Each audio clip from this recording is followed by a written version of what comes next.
그 겨울이 지나가지 않는다. 나에게 사랑은 참 잔인한 것이었다.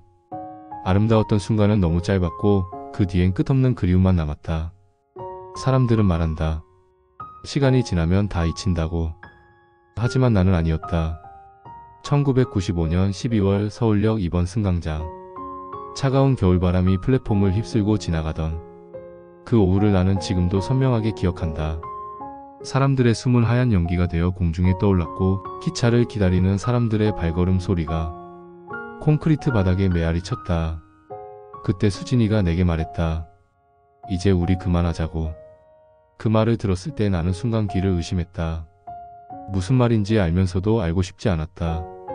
하지만 수진이의 목소리는 떨리고 있었다. 차가운 바람 때문인지 아니면 다른 이유 때문인지 알 수 없었지만 나는 억지로 웃었다. 웃어야만 했다. 수진이가 더 힘들어할까봐. 하지만 수진이는 이미 결심한 듯했다. 우리는 너무 다르다고, 서로 다른 세상에 살고 있다고 말했다. 나는 서울에서 태어나 자란 평범한 대학생이었고 수진이는 부산에서 올라온 아르바이트생이었다. 나는 경영학을 전공했고 수진이는 야간대학에서 문학을 공부했다. 내 집은 강남의 아파트였고 수진이는 신촌 근처 고시원에 살고 있었다. 하지만 그런 게 뭐가 중요했나? 우리가 좋아하는 건 똑같았는데 김광석 노래를 들을 때, 같이 영화를 볼 때, 한강에서 컵라면을 먹을 때 그런 순간들이 행복했는데 수진이는 내가 무심코 하는 말들이 자신에게 상처가 된다고 했다. 내 친구들 앞에서 수진이를 두고 세상 물정 모르는 게 매력이라고 말했던 게 기억났다. 정말 칭찬하는 뜻이었다. 수진이의 순수함이 세상에 때 묻지 않은 모습이 좋았으니까. 하지만 수진이에게는 다르게 들렸던 모양이다. 자신은 세상 물정 모르는 게 아니라 그냥 선택의 여지가 없을 뿐이라고 그렇게 말하는 수진이의 목소리에 섞인 서운함을 나는 그제야 알아차렸다. 너무 늦게 부산행 무궁화호가 들어오고 있었다. 수진이가 타고 갈 기차. 나는 마지막까지 붙잡고 싶었지만 수진이는 이미 돌아서고 있었다. 검은 코트 자락이 바람에 날렸고 수진이의 뒷모습은 점점 작아져 갔다. 기차 문이 닫히고 천천히 움직이기 시작했다. 나는 그 자리에 서서 기차가 완전히 사라질 때까지 바라봤다. 차가운 바람이 뺨을 때렸지만 눈물은 나오지 않았다. 아직 실감이 나지 않았나 보다. 그날부터 내 시간은 멈췄다. 1996년 봄, 새 학기가 시작되면서 나는 수진이가 돌아올 거라고 생각했다.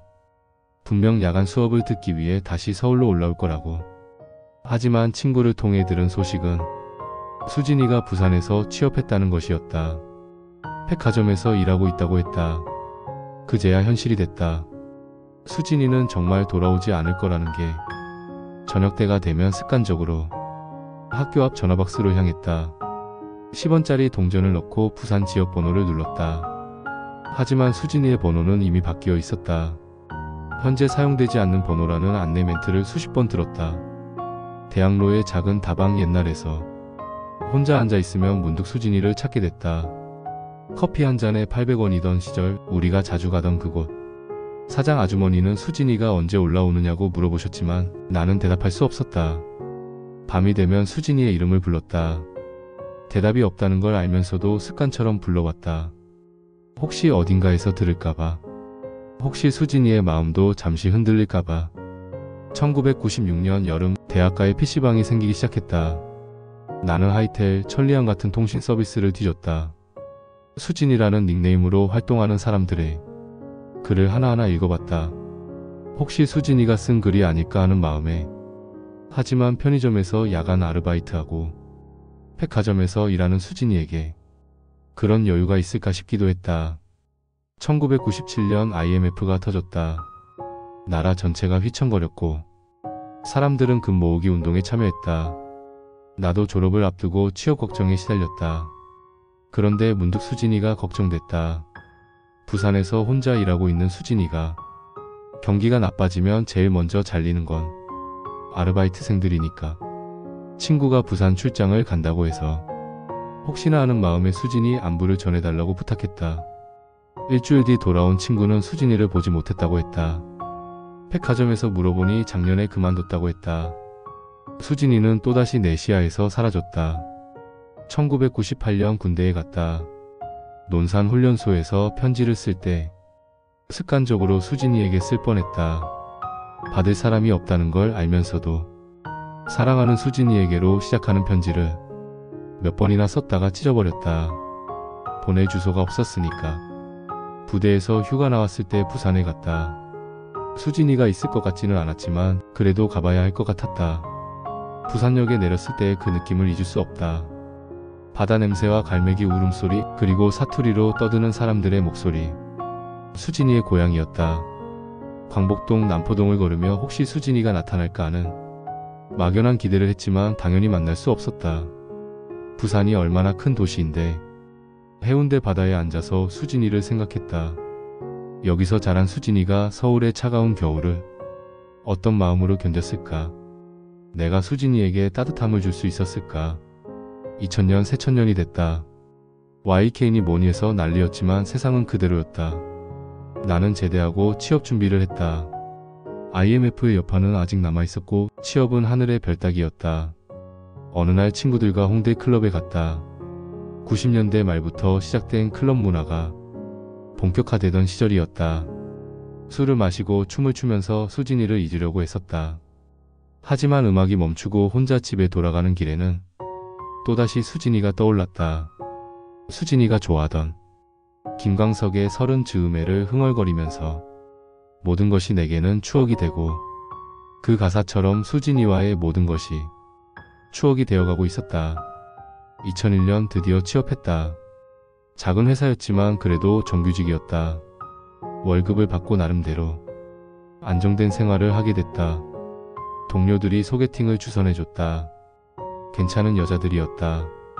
예쁘고 똑똑하고 성격도 좋았다. 하지만 뭔가 부족했다. 수진이가 가졌던 그 특별함이 없었다. 한 번은 소개팅 상대가 직접 물어봤다. 혹시 마음에 둔 사람이 있냐고. 다른데 마음이 있는 것 같다고. 할 말이 없었다. 정말 그랬으니까. 2002년 월드컵 열기가 뜨거웠다. 거리에는 붉은 악마들이 넘쳐났고 모든 사람이 축구에 열광했다. 나도 친구들과 광화문에서 응원했다. 대한민국을 외치면서도 문득 수진이가 생각났다. 수진이도 어디선가 응원하고 있을까? 여전히 이 나라에 있을까? 그의 여름회사 후배가 결혼한다고 했다. 결혼식에 갔는데 신부가 부산 출신이었다. 후배는 부산 여자들이 정말 예쁘고 정이 많다고 했다. 괜히 마음이 아팠다. 수진이도 그랬으니까. 예쁘고 정이 많았으니까. 2003년 인터넷이 본격적으로 보급되면서 싸이월드가 유행하기 시작했다. 나도 미니홈피를 만들고 일촌들과 소통했다. 그리고 검색해봤다. 수진이라는 이름으로. 수많은 수진들이 나왔지만 내가 찾는 수진이는 아니었다. 혹시나 해서 부산대학교 동문 사이트도 뒤져봤다. 수진이의 본명으로 검색해봤지만 역시 찾을 수 없었다. 시간이 흐르면서 수진이의 기억도 조금씩 흐려져 갔다. 수진이의 목소리는 어땠지? 수진이가 즐겨 입던 옷은? 수진이가 좋아하던 음식은? 세월의 힘이었을까? 조금씩, 정말 조금씩 수진이를 놓아주고 있는 것 같았다. 2004년 새로운 연인이 생겼다. 회사 동료였는데 착하고 예쁜 여자였다. 6개월 정도 만났다. 하지만 결국 헤어졌다. 내가 완전히 마음을 주지 못했기 때문이었다. 수진이가 여전히 내 마음 한구석에 남아있었기 때문이었다.